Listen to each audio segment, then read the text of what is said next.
Most people believe that progress comes from pursuit.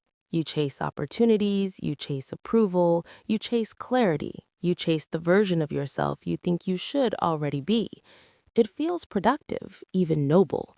But beneath that motion, there is often tension, restlessness, and a quiet fear that if you stop moving, everything will fall apart.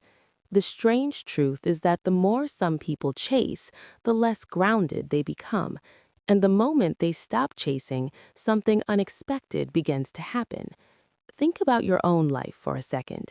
How much of your energy goes into reacting, proving, adjusting, or keeping up? How often do your decisions feel driven by pressure rather than direction? When you imagine someone who leads, do you picture confidence and control, or do you picture calm and clarity? The difference matters more than most people realize. Psychologically, chasing is often rooted in external regulation.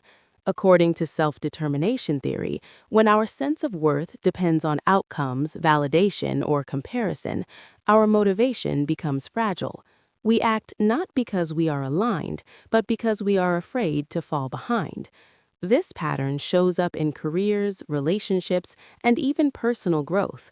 The mind becomes hyper-focused on feedback, scanning constantly for signals of acceptance or rejection. Over time, this creates anxiety and decision fatigue because every choice feels like a test. Leading, on the other hand, begins internally. It is closely tied to an internal locus of control, the belief that your actions matter because they reflect your values, not because they guarantee results. People who lead are not passive, but they are selective. They move from identity first, behavior second. Instead of asking, "How do I get this?" they ask, "What kind of person am I becoming through this?" That shift changes everything. One psychological group that illustrates this transition well is anxious strivers. These are high-functioning individuals who appear driven but are secretly fueled by fear of inadequacy.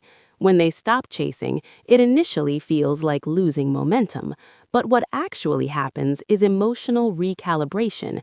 Their nervous system begins to downshift, decisions become cleaner, boundaries feel less threatening.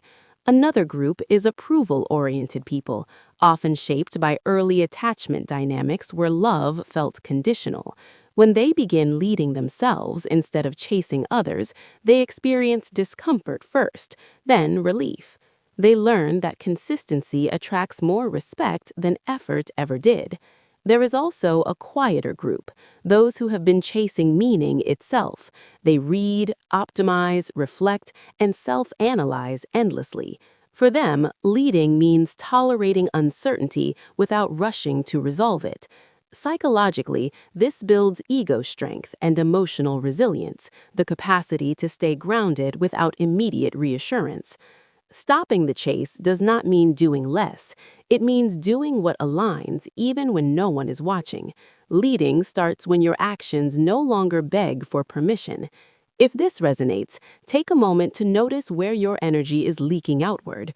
Awareness is often the first act of leadership. And if you found this useful, consider staying for the next conversation.